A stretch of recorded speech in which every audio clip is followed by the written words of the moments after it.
Alright y'all, when I initially set up to make this video, I was thinking of making a video about badges that need to be removed from 2K23. Badges that too greatly affect the gameplay. Badges that may be too overpowered. For the sake of this video, I wanted to choose the build that's able to pull up the most badges. So a build that's not liable in any area. You guys know I created this build a while ago. I didn't really put much good use to this build. The idea for this build was to get 80s all across the board. There's only two attributes that don't go up to 80, but having 80s across the board allows me to get a suitable amount of badges in every single category, which is absolutely perfect for this video. So we'll back out and go into the badges. You guys see I still have 8 available badges to apply, but because I barely use this build, we're not gonna do that here. Now I shifted through every single category to see if I could find badges that just absolutely need to be removed from the game, but I just couldn't find a badge beyond the shadow of a doubt that needed to be removed, like absolutely removed. There's no like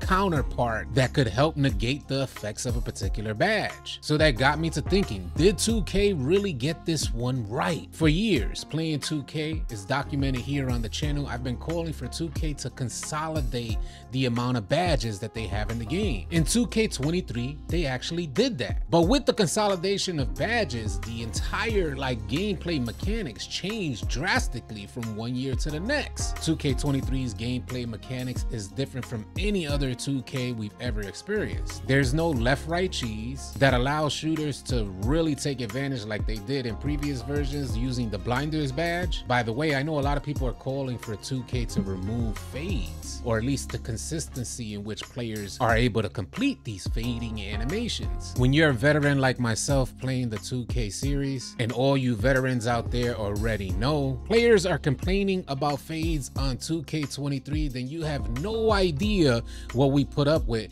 in previous versions of 2K. So in regards to fades and the consistency at which players hit these fades, there is no comparison, because in previous versions of 2K, players were shooting wild, crazy shots, getting double or triple teamed at the perimeter and knocking down those shots. I was watching the homie Brutal Sims video and he was talking about players in the community being split between sim type of gameplay and arcade style type of gameplay. Over the last couple years, I've been playing more rec, more sim type of games, but I personally spent a tremendous amount of time and spent a lot of years just only playing parts. Some of the most fun times I've had playing 2K. You guys gotta remember that when 2K was coming up, there was games like Street out there, NBA Street or whatever it was called, Ballers or something like that. So there was a clear distinction on what was considered arcade type of basketball, NBA Jam type of basketball, and basketball simulation, which from its inception, 2K is based around basketball simulation. But because games like Street and NBA Jam weren't able to sustain through the years, and games like NBA Playground aren't nearly as successful, arcadey type of basketball games aren't nearly as successful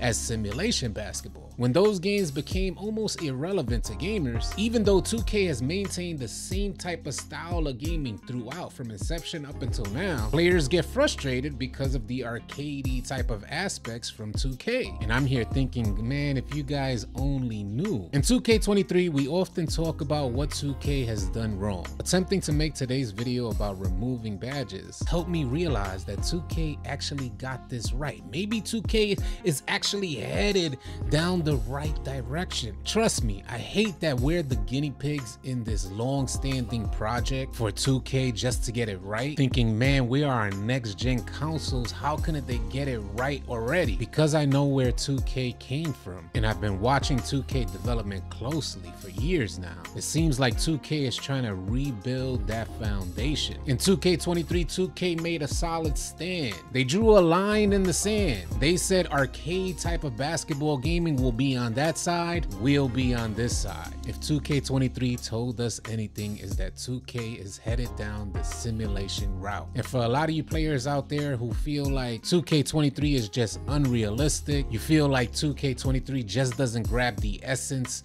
of basketball, dust off your old consoles, go put on one of those arcade style type of basketball games, and maybe we as players will learn to appreciate what 2K is actually doing here. I'm optimistic and I'll keep my fingers crossed for what's to come in the future of 2K. 2K24 may just be like another stepping stone where we play the guinea pig yet again, but maybe in another 2 or 3 years 2K will finally have everything right. Suitable basketball gaming that the good majority of the players in the 2K player base feel comfortable playing. Y'all don't forget, they almost got it right at the beginning of the year in 2K23. It wasn't until they started getting involved with patches that 2K23's gameplay mechanics just took a rapid downfall. But if you guys feel differently, sound off in the comment section below. As always, I truly appreciate the dialogue that we're able to create in the comment section. I do my best to read everybody's comments. And if you guys had to select badges to remove out of the game, badges that you just never want to see again, sound off in the comments. I want to thank you guys so much for tuning in. Y'all be sure to keep it locked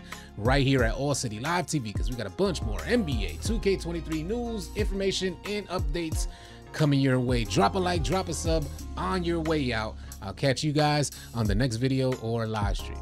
Easy, y'all.